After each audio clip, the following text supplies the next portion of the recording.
నమస్కారం. ఈరోజు మనం ఒక పాత కథలోకి వెళ్దాం. ఒక పౌరాణిక గాథ. హ్మ్. మన ఆధారం ఒక యూట్యూబ్ వీడియో ట్రాన్స్క్రిప్ట్. ఇది చిన్నారి ధ్రువుడి కథ. ధ్రువుడు పట్టుదలకు మారుపేరు. అవును. అతని పట్టుదల, ఆ సంకల్ప బలం గురించి ఈ కథ మనకి ఏం చెబుతుందో కొంచెం లోతుగా చూద్దాం. తప్పకుండా. అంటే ఈ కథలో దృఢ సంకల్పం, పట్టుదల, ఈ గుణాల్ని ఎలా చూపించారు, వాటి ప్రాముఖ్యత ఏంటి, అదంతా చూద్దాం. సరే. కథలో ముఖ్యమైన ఘట్టాలు, పాత్రలు, వాటి వెనుక అర్థాలు, హ్మ్. ఇంకా ఈ కాలానికి అవి ఎలా వర్తిస్తాయి, ఇవన్నీ మాట్లాడుకుందాం. చాలా ఆసక్తికరంగా ఉంటుంది. ముందుగా కథ నేపథ్యం చాలామందికి తెలిసే ఉంటుంది. అయినా ఒక్కసారి క్లుప్తంగా. అవును, అవసరం. ఉత్తానపాదుడు అనే రాజు. ఆయనకు 2 భార్యలు, సునీతి, సురుచి. హ్మ్. సునీతి కొడుకే ధ్రువుడు, సురుచి కొడుకు ఉత్తముడు. సరే. రాజుగారికి మాత్రం ఆ చిన్న భార్య సురుచి అంటే ఎక్కువ ప్రేమ. హ్మ్. ఆమె కొడుకు ఉత్తముడన్నా కూడా అంతే. బహుశా ఇక్కడే సమస్య మొదలైంది. ఓ, చాలా తీవ్రంగా ఉంటుంది. ఏం జరిగిందంటే? ఒక రోజు, అది రాజదర్బారు అనుకుంటా, రాజుగారు సింహాసనం మీద ఉన్నారు. హ్మ్. ఆయన ఒడిలో చిన్న కొడుకు ఉత్తముడు ఆడుకుంటున్నాడు, చాలా ముద్దుగా. సరే. అప్పుడే ధ్రువుడు వచ్చాడు, 5 ఏళ్ల పిల్లాడు. 5 ఏళ్లే? అవును. తమ్ముడు తండ్రి ఒడిలో ఉండటం చూశాడు. తనకు ఆ ప్రేమ కావాలనిపించింది. సహజమే కదా. అవును. తాను తండ్రి ఒడిలో కూర్చోవాలని ఆశ పొందాడు. కాని ఆ ఆశ నెరవేరలేదు. తండ్రి ఒడి ఎక్కబోతుంటే పిన్ని సురుచి అడ్డుకుంది. హ్మ్. అడ్డుకోవటమే కాదు, చాలా చాలా కఠినమైన మాటలంది. ఆ పసి హృదయం, అది గాయపడింది. ఏం మాటలవి? ఆ ట్రాన్స్క్రిప్ట్లో ఉన్నది చూస్తే, నీకు ఆ అర్హత లేదు, నువ్వు నా కడుపున పుట్టలేదు. అమ్మో. రాజుగారి ఒడిలో కూర్చోవాలంటే ముందు విష్ణుమూర్తిని ప్రార్థించు, తపస్సు చెయ్యి, నా కడుపున పుట్టు అని అంది. ఎంత దారుణమైన మాటలు! 5 ఏళ్ల పిల్లాడితోనా? అవును. ధ్రువుడి గుండె పగిలింది అని ఉంది సోర్సులో.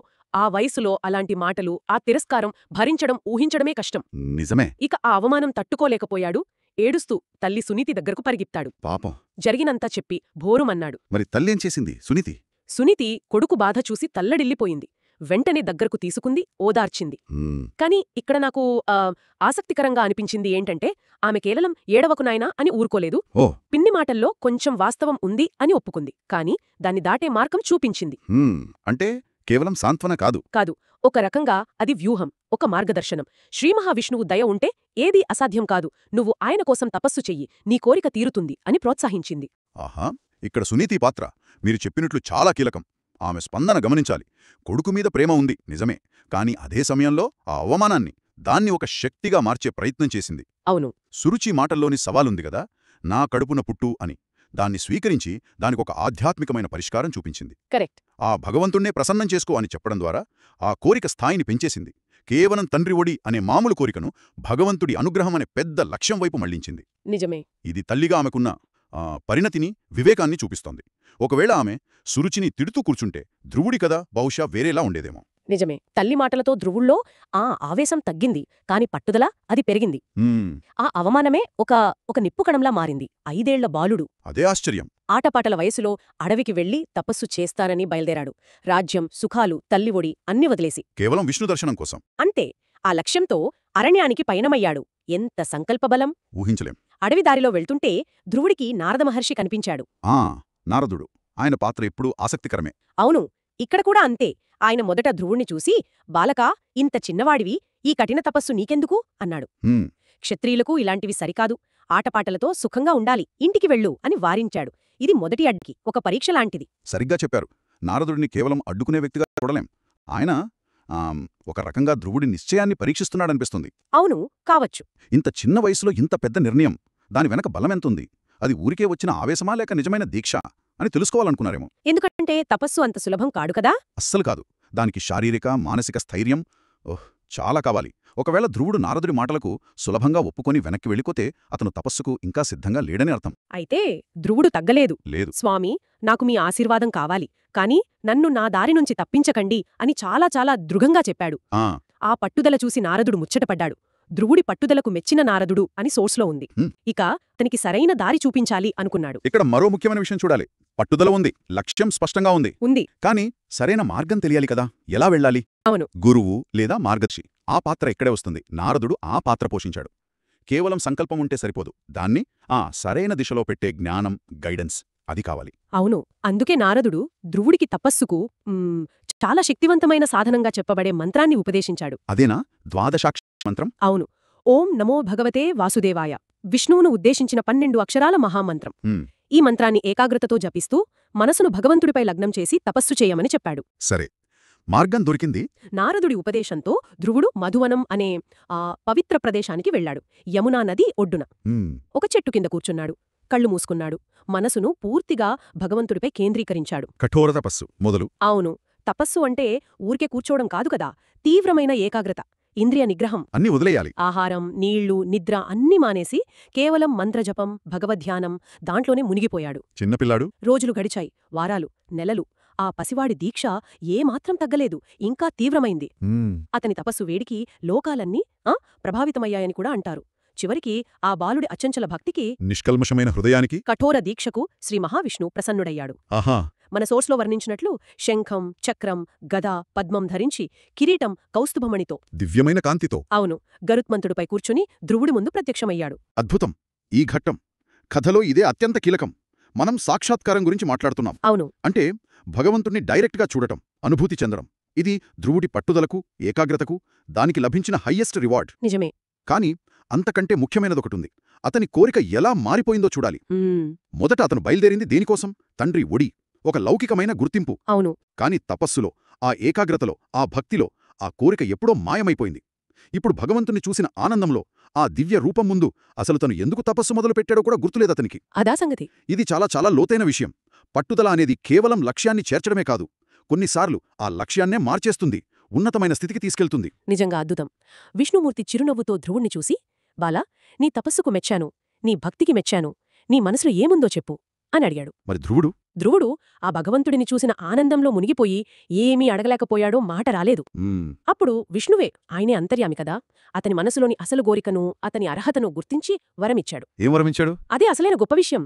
నాయనా, నువ్వు కోరింది దానికన్నా గొప్పది నీకిస్తున్నాను. హ్మ్. ఈ భూమి మీద కొంతకాలం రాజ్యం ఏలుతావు. ఆ తర్వాత ఆకాశంలో సప్తర్షి మండలానికి కూడా పైన అత్యంత ఉన్నతమైన, స్థిరమైన స్థానం పొందుతావు. అదేనా ధ్రువ నక్షత్రం? అవును, అదే ధ్రువ నక్షత్రం. కాలం మారినా, యుగాలు మారినా ఆ నక్షత్రం స్థిరంగా ఉండి నీ కీర్తిని శాశ్వతం చేస్తుంది. రాత్రిపూట దిక్కులు చూపిస్తూ అందరికీ మార్గదర్శకంగా ఉంటుంది అని వరమిచ్చాడు. అబ్బా, ఈ వరం, దీని స్వభావం చాలా గమనించాలి. ఇది కేవలం ధ్రువుడు మొదట కోరుకున్న ఆ తండ్రి ఒడికి సమానమే కాదు, అసలు పోల్చలేం. అంత గొప్పది, శాశ్వతమైనది. ధ్రువ నక్షత్రమంటేనే స్థిరత్వం, కాన్స్టెన్సీ, మార్గదర్శకత్వం. గైడెన్స్. అవును, అది ఎప్పుడూ ఒకే చోట ఉంటుంది. ఉత్తర దిక్కును సూచిస్తుంది, నావికులకు, ప్రయాణికులకు. అది ఒక లైట్ హౌస్ లాంటిది. కరెక్ట్. అలాంటి అత్యున్నత, స్థిరమైన, మార్గదర్శకమైన స్థానాన్ని విష్ణువిచ్చాడు. ఒక్కసారి ఆలోచించండి. ఒక చిన్న అవమానం, పిన్ని కఠినమైన మాటలు, అదెక్కడ? విశ్వంలో ఒక శాశ్వతమైన, అత్యున్నత స్థానం ఇదెక్కడ? ఆ అవమానమే లేకపోతే బహుశా ఈ ఉన్నత స్థానం లభించేది కాదేమో. అదో ప్రశ్న. ఇది పట్టుదల, సరైన దిశలో వెళ్తే ఊహకందని ఫలితాలని ఎలా ఇస్తుందో చెప్పడానికి ఇంతకంటే గొప్ప ఉదాహరణ ఉంటుందా? లేదు. కథ వింటుంటేనే నిజంగా రోమాలు నిక్కబొడుచుకుంటాయి. సరే, ఇంత అద్భుతమైన కథను విశ్లేషించాం గదా. అవును. దీని నుంచి మనం నేర్చుకోవాల్సిన ముఖ్యమైన పాఠాలేంటి? మన ఆధారం ఆ ట్రాన్స్క్రిప్ట్లోనే చివరి వాక్యముంది. ఏమని? పట్టుదల ఉంటే ఏదైనా సాధించవచ్చని ధ్రువుడు నిరూపించాడు అని. ఇది చాలా స్పష్టమైన సందేశం. నిజమే. ఆ సందేశం చాలా ముఖ్యం. కాని దాన్ని ఇంకొంచెం లోతుగా చూద్దామా? తప్పకుండా. ఈ కాలానికి దీని ప్రాసంగికత ఏంటి? చెప్పండి. మొదటిది, నెగటివ్ ఎక్స్పీరియన్సెస్ ఉంటాయి కదా, ఎదురుదెబ్బలు, తిరస్కారం, అవమానం, ఇలాంటివి. వాటిని మన ఎదుగుదలకు ఇంధనంగా ఎలా వాడుకోవచ్చో ఈ కథ అద్భుతంగా చూపిస్తుంది. అవును, సురుచి మాటలు. అవును, ఆ మాటలు ధ్రువుణ్ణి నిరుత్సాహపరచలేదు, పైగా అతనిలో కసిని, పట్టుదలను పెంచాయి. ఇది లైఫ్లో ఛాలెంజెస్ని ఎదుర్కోవడానికి ఒక ముఖ్యమైన లెసన్. నిజమే. రెండోది, లక్ష్య సాధనలో సరైన గైడెన్స్ పాత్ర. కేవలం గుడ్డి పట్టుదల ఉంటే సరిపోదు. సునీతి, నారదుడు. కరెక్ట్. సునీతి ఆ బాధను సరైన ఆధ్యాత్మిక మార్గం వైపు తిప్పింది.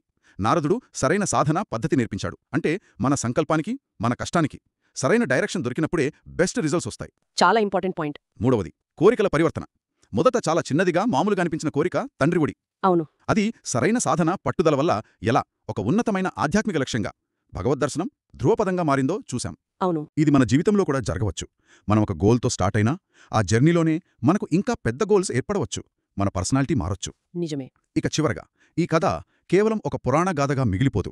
ఇది దృఢ సంకల్పం, దీక్ష, అచంచలమైన నిబద్ధత, కమిట్మెంట్, దాని పవర్కి ఒక నిలువెత్తు నిదర్శనం. ఏ రంగంలోనైనా, చదువు, ఉద్యోగం, కళలు, స్పోర్ట్స్, ఏదైనా టాప్ లెవెల్కి వెళ్లాలంటే ఇలాంటి ఏకాగ్రత, పట్టుదల కావాలని ఈ కథ మళ్లీ మళ్లీ గుర్తుచేస్తుంది. ఫెయిల్యూర్స్ వచ్చినప్పుడు నిరాశపడకుండా లక్ష్యం మీద దృష్టి పెట్టి ఎలా ముందుకు వెళ్లాలో ధ్రువుడి కథ మనకు నేర్పుతుంది. చాలా బాగా చెప్పారు. 5 ఏళ్ల బాలుడు ఆ అవమానం నుంచి మొదలుపెట్టి అడవులకు వెళ్లి కఠోర తపస్సు చేసి భగవంతుణ్ణి ప్రత్యక్షం చేసుకుని చివరికి ఆకాశంలో శాశ్వతమైన ధ్రువ నక్షత్రంగా స్థానం పొందటం వరకు హ్మ్. ధ్రువుడి ప్రయాణం నిజంగా సంకల్పబలం ముందు ఏదైనా సాధ్యమే అనడానికి ఒక బలమైన ఉదాహరణ. ముగించే ముందు శ్రోతలను ఆలోచింపజేసే ఒక ప్రశ్నతో ముగిద్దామంటారా? చెప్పండి. ధ్రువుడి కథ పట్టుదల, గొప్ప లక్ష్యాలను సాధించి పెడుతుందని క్లియర్గా చెప్తోంది. అతని పట్టుదల, దీక్ష అతనికి అత్యున్నత స్థానాన్నిచ్చాయి. దాంట్లో డౌట్ లేదు. లేదు. అయితే మనం ఆలోచించాల్సింది మనం ఎంచుకునే లక్ష్యాల స్వభావం గురించి. అంటే తీవ్రమైన పట్టుదల ఎప్పుడూ మంచి ఫలితాలనే ఇస్తుందా? మంచి ప్రశ్న. లక్ష్యం సరైనదేనా? దానివల్ల మనకు, ఇతరులకు మేలు జరుగుతుందా అని ఆలోచించడం కూడా అంతే ముఖ్యం కాదా? అవును కదా. పట్టుదలనేది ఒక పవర్ఫుల్ వెహికల్ లాంటిది. కాని దాన్ని ఏ దారిలో నడుపుతున్నాం, గమ్యం ఏంటి అనే వివేకం కూడా అవసరమేమో. నిజమే. దీని గురించి ప్రశాంతంగా ఆలోచించడం మనందరికీ ఉపయోగపడుతుంది. అవును.